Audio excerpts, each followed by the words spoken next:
Electricity.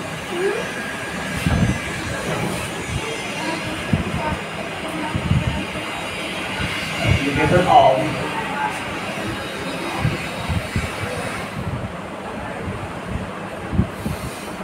Heating effect of electric current, है ना। Electric current मतलब ये जो Joule's heating effect, heating effect. देखो फॉर्मूला बनाया था ना, H बराबर I स्क्वायर, ये ना जूल्स लॉ ऑफ हीटिंग है। तो किसी करंट इलेक्ट्रिक सर्किट में जो करंट हीट उत्पन्न होगा वो इलेक्ट्रिक करंट के डायरेक्ट पोर्शन होगा। इलेक्ट्रिक करंट के स्क्वायर के रेजिस्टेंस जितना ज़्यादा होगा, जितना ज़्यादा हीट जनरेट होगा, और जितना देर तक इलेक्ट्रिक करंट प्रवाहित होता है उतना ज़्यादा हीट जनरेट होगा। इसका क्या क्या इफेक्ट है, एक ऑप्शन बने electric heater comma electric iron, electric heater, electric iron, water heater, electric bulb, etc. Work on the heating effect of electric current, work on heating effect of electric current.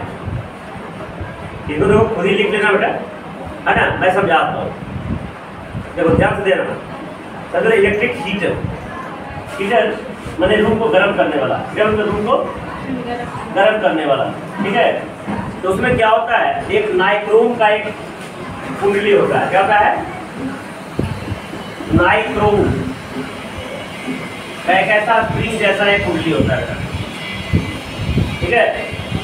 तो ये nichrome एक ऐसा substance है जिसमें अगर electricity प्रवाहित करेंगे तो इलेक्ट्रिसिटी तो फ्लो नहीं होगा, लेकिन उस इलेक्ट्रिसिटी में जो प्रवाहित हो रही है, जो बर्तन हो रहा है वो चेंज हो जाएगा इसमें, क्या में, हीट में, और वो गर्म होके क्या कर देगा, पूरा लाल लाल हो जाएगा और बहुत ज़्यादा हीट जनरेट हो जाएगा। और इस हीट का इस्तेमाल हम क्या में करेंगे। कितना लोग खाना पकाता है घर में, अब तो बहुत कम, है ना। पहले बड़े लोग इलेक्ट्रिक हीटर से खाना पकाता था, अभी भी बहुत गांव में अभी भी लोग खाना पकाता है इलेक्ट्रिक हीटर से। कितना रूम इलेक्ट्रिक हीटर की जैसा एक रूम हीटर भी होता है, रूम को गर्म करता है ज़्यादा के दिनों में, पता है ना। तो सब हीट में क्या होता है, नाइक्रोम का एक स्प्रिंग जैसा एक कुंडली होता है, कॉइल होता है, कॉइल मैंने कुंडली में उसमें कॉइल बोले, है ना। और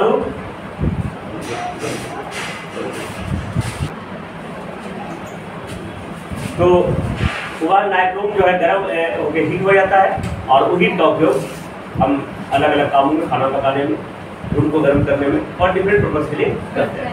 अब होता है इलेक्ट्रिक बल्ब। इलेक्ट्रिक बल्ब देखो, जो आप तो नहीं 100 वाट वाला बल्ब होता था, ऐसा पता था ना। इसमें क्या होता था, दो ऐसा रेड रहेगा बेटा, इसमें भी स्प्रिंग जैसा एक कॉइल रहेगा। इसको फिलामेंट कहते हैं। क्या कहते हैं, फिलामेंट। ये टंगस्टन का मतलब क्या होता है, टंगस्टन। टंगस्टन एक एलिमेंट है, इसका सिंबल क्या होता है, W होता है। राइट करिए ना, टंगस्टन का सिंबल क्या होता है, W। नहीं, इसका मैग्नीशियम क्या होता है, वोल्फ्रेम होता है। क्या होता है, इसलिए इसका क्या होता है, याद रहेगा। टंगस्टन एक एलिमेंट है, उसका लैटिन नेम वोल्फ्रेम होता है। नहीं आ रहा होगा, है कि नहीं, इसलिए इसका संकेत W होता है ना। अब उम्मीद याद रहेगा। जितना भी 100 वाट वाला बल्ब होता था तो ऐसा एक स्प्रिंग के साथ चलता था, तो टंगस्टन कहा जाता था। टंगस्टन भी कुछ उसी तरीका का एलिमेंट है कि जब उसको इलेक्ट्रिसिटी प्रोवाइड करेंगे तो क्या हो जाएगा, वो गर्म हो जाएगा। और गर्म होके देखो, ध्यान देना, कोई लाइट पड़ा होगा ऐसे, जब ब्लू लाइट, ब्लू का रंग रहेगा तो हीट प्रदान करता है, येलो रहेगा तो लाइट प्रदान करता है। तो इसमें क्या हो गया, येलो हो जाता हो। जब टंगस्टन क्या होता है, टंगस्टन में जब लाइट ये करेंगे तो क्या हो जाएगा, येलो हो जाएगा, तो लाइट प्रदान करेगा। और लाइट जब प्रदान करेंगे बहुत गर्म रहेगा ना, बहुत। अगर इसको ऐसे ही छोड़ दें तो एटमॉस्फेयर में O2, CO2 अलग अलग गैस रिएक्शन करके ब्रेकआउट हो सकता है, टूट सकता है ना। इसलिए क्या करते हैं, इसके ऊपर एक शीशा का एक कवर रहता है, और कवर के अंदर एक नोवेल गैस, कौन गैस, जनरली ऑर्गन डालना होता है, बुझेगा? तो और नोबल गैस जब डालेंगे तो किसी से रिएक्शन होने नहीं देता है। गर्म तो होगा ना, लगातार गर्म होगा, और गर्म होने के साथ अगर हम इसको ऐसे ही छोड़ देंगे तो एटमॉस्फेयर में रिएक्शन होकर दिन से खत्म हो जाएगा, खराब हो जाएगा। इसलिए इसको शीशा का कवर रहता है, शीशा कवर के अंदर एक नोबल गैस, तो ये बताया इस बल्ब के टंगस्टन के ऊपर क्या होता है, नोबल गैस ऑर्गन बना रहता है, ताकि ये गर्म होने के बाद किसी तरह का रिएक्शन ना करे। और इसके ऊपर शीशा का कवर रहता है ताकि वो बंद रहे, सील्ड रहे, और उसके बाद लाइट को शीशा क्या करता है, डाइवर्ट करेगा, छिद्राएगा, इधर स्कैटर करेगा, तो लाइट हर जगह पहुंचेगा। समझ में आया इलेक्ट्रिक बल्ब का थ्योरी?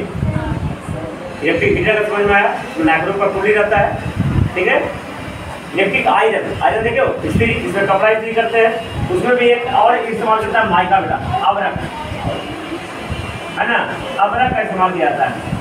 तो अबरक भी वही चीज है, अबरक में भी इलेक्ट्रिसिटी प्रोवाइड करेंगे तो क्या होगा, हीट होगा, हीट होगा खुद गर्म होगा, क्या होगा, और वही गर्मी नीचे एक मेटल प्लेट रहता है, वो गर्मी उसको उस मेटल प्लेट में गर्म करते हो, एक तरफ गर्म होगा तो पूरा मेटल गर्म हो जाता है ना, कंडक्शन जो हीट ट्रांसफर हो जाता है। तो उसी तरह नीचे का जो आयरन का जो बेस होता है गर्म होता है, फिर हम आयरन करते हैं कपड़ा को, उसमें करते हैं। समझ में आया? देखो एक इसका ये और इलेक्ट्रिक फ्यूज का नाम सुनो, इलेक्ट्रिक फ्यूज। देखोगे बहुत ज़्यादा ये जो हमारा घर में इलेक्ट्रिक जो वायरिंग किया हुआ है, इसमें कितना मैक्सिमम है, इसका जो रेटिंग है 220 वोल्ट 5 एम्पीयर।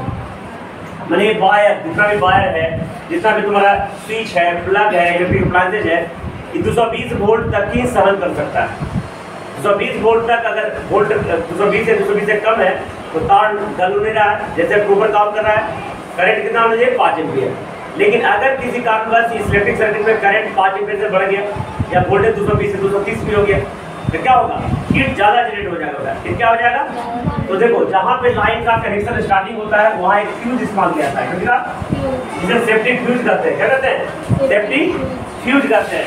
अब एक फ्यूज क्या होता है, एक पतला सा वायर रहता है, पतला सा क्या रहता है, वायर। जैसे ज़्यादा इलेक्ट्रिक करंट आएगा, है ना, तो ये वायर, पतला वायर क्या करेगा, गर्म होने से ब्रेक हो जाएगा, टूट जाएगा, क्या जाएगा, टूट जाएगा। तो टूटने के बाद क्या होगा, यहाँ तक करंट आएगा लेकिन आगे करंट, तो जितना भी मेरा अप्लायंस है, मैंने पंखा, बल्ब, टीवी, ये सब क्या हो जाएगा, बच जाएगा।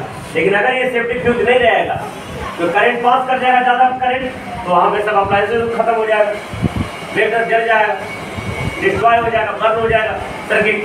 हीट जनरेट होने से, हीट से गर्म हो जाता है ना, गर्म होकर जल जाएगा, ठीक है। तो सेफ्टी फ्यूज भी एक प्रकार का हीटिंग इफेक्ट का ही एग्जाम्पल है। गर्म हो जाता है, तार गर्म होने के कारण मेल्ट हो जाता है, पिघल जाता है, और पिघल के टूट जाता है। और टूटने से ये तो बड़े टूटता है, लेकिन बहुत से सारे अप्लायंसेस को क्या कर देता है, बचा देता है। तो ये भी जो सेफ्टी फ्यूज में जो तार का वेक्टर होता है वो भी एक heating effect of electric current का ही एग्जाम्पल्स है, समझ गया। अब तो एमसीबी आता है, मिनिएचर सर्किट ब्रेकर। अब क्या आता है, मिनिएचर सर्किट एमसीबी। एमसीबी क्या होता है, जैसे फ्लक्चुएशन हुआ, ज़्यादा करंट हुआ या फ्लक्चुएशन ऊपर नीचे जब करंट हो रहा है तो अपने आप ऊपर से वो नीचे गिर जाता है। फिर जब बाद में क्या वो नीचे गिर जाए तो उसको फिर ऊपर कर दो तो अपने आप करंट पास होने लग जाएगा, ठीक है। आदमी जैसे जैसे बढ़ते गया, जैसे आजकल आलसी होता गया, इस तरीका का सिस्टम बनाते गया, ठीक है। इलेक्ट्रिक बल्ब ग्लो करता है, उसका फिलामेंट उसी के थ्रू, वो भी एक हीटिंग इफेक्ट है बेटा। इलेक्ट्रिक फ्यूज का जो वायर है गल जाता है, मेल्ट कर देता है, वो भी एक हीटिंग इफेक्ट का एग्जाम्पल है।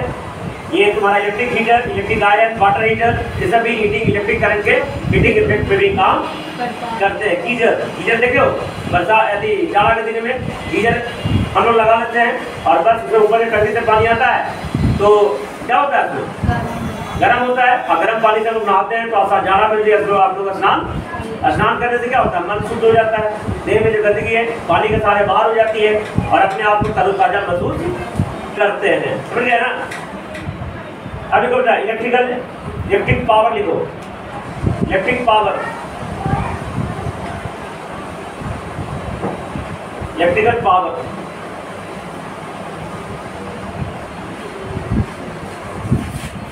Electric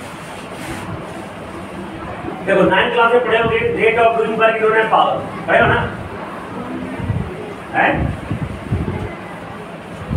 rate of doing work in unit power पढ़े हो क्लास 9 में वर्क फॉर्मेलिटी में। तो इलेक्ट्रिक पावर है ये, कैसा पावर है? Electric power. Electric power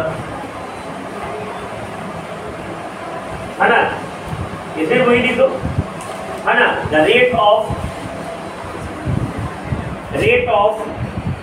work done, the rate of work done in an electric circuit is called electric power. It's called electric power.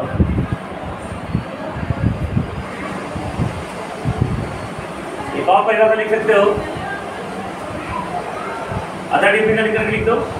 In other words, the product of electric potential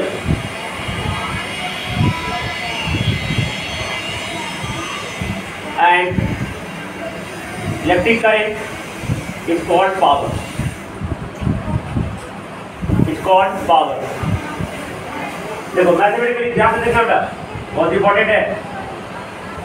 अच्छा नीचे लिखो बेटा, SI unit of power is what. SI unit power is what.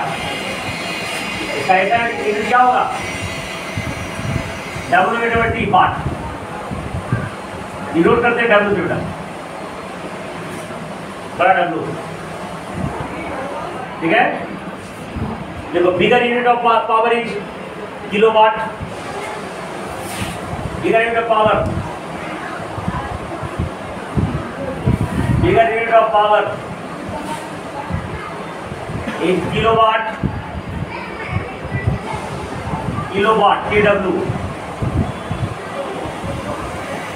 Megawatt MW। लिखेगा 1 kilowatt बराबर 1000 वाट, 1 megawatt बराबर 10⁻⁶ वाट। ये सब power का ऐसा यूनिट है। वाट इसे बड़ा किलोवाट, लेकिन किलोवाट मेगावाट ऐसा यूनिट नहीं है। ऐसा यूनिट सिर्फ क्या है? वाट है। अब देखो सर मैथमेटिकली ध्यान से देखना बेटा, मैथमेटिकली P बराबर क्या हो गया? W/T। W बराबर W/T।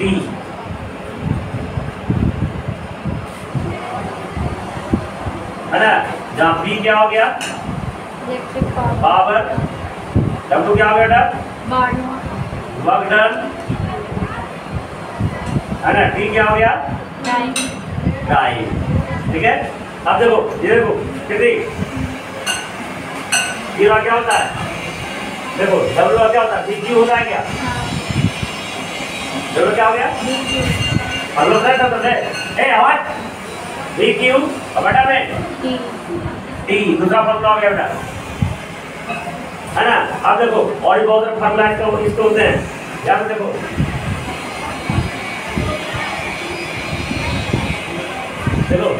हम पढ़े हैं सिंस Q बराबर IT पढ़ेंगे क्या?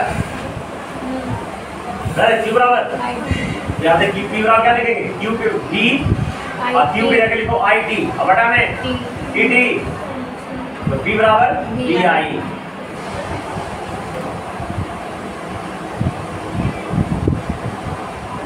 हो गया ना।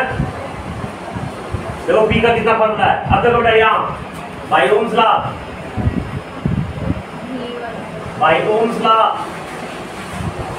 V बराबर क्या होता है बेटा? IR होता है कि नहीं होता है? यहाँ से क्या आ जाएगा? P बराबर VI है ना। V की जगह IR लिख दो, V की जगह क्या लिख दो? IR और गुना I एक और ना है बेटा, V into I, V की जगह I रखती है तो P क्या हो गया? I Guna I, I² R। अब देखो बेटा V बराबर IR, यहाँ से I बराबर क्या लिखेंगे बेटा? V बटा R होगा ना। V बराबर IR तो R गुना में जगह के तो I बराबर V बटा R। अब देखो इधर V का एक और फॉर्मूला होगा।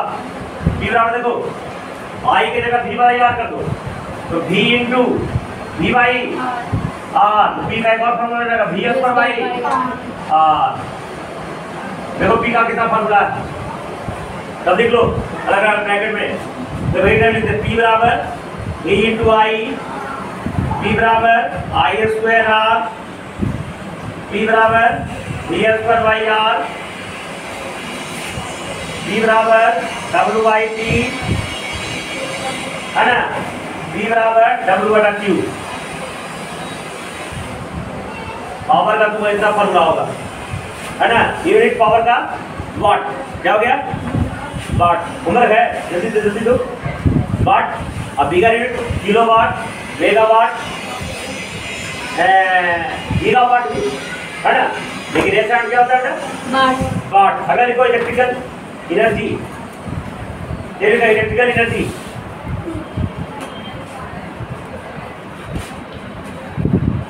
इलेक्ट्रिकल एनर्जी देखो the work done by a source of electricity, the work done by a source of electricity to maintain a current, the work done by a source of electricity to maintain a current in an electrical circuit, in an electric circuit is called electrical energy, is called electrical energy। ध्यान देखेगा, देखा जब अभी मैंने बताया था means P बराबर W by T ना, T भागा मिल जाके गुना, तो W का क्या हो गया PP, W क्या हो गया, तो यहाँ W क्या हो गया वर्क डन बराबर इलेक्ट्रिकल एनर्जी, यही वर्क डन क्या हो गया इलेक्ट्रिकल एनर्जी है, जो काम हुआ जो एनर्जी उसके पास में। W क्या फॉर्मूला लगा P इंटू E, देखो P बराबर क्या हो गया V आई कर देंगे ना, P का फॉर्मूला लगा दो P बराबर V इंटू आई, अब ना T W बराबर V आई T भी हो जाएगा, है ना, इलेक्ट्रिकल एनर्जी बराबर W V बाई T या PT। बाकी इसके आगे कल करेंगे कॉमर्शियल इलेक्ट्रिकल एनर्जी, है ना, जैसे मैंने किलोवाट है जूल, है ना, किलोवाट आवर, समझ रहे क्या चीज है। और ये चैप्टर तुम्हारा थ्योरेटिकली खत्म हो जाएगा, न्यूमेरिकली और क्वेश्चन आंसर रहेगा। उसका नोट्स लिख लेगा।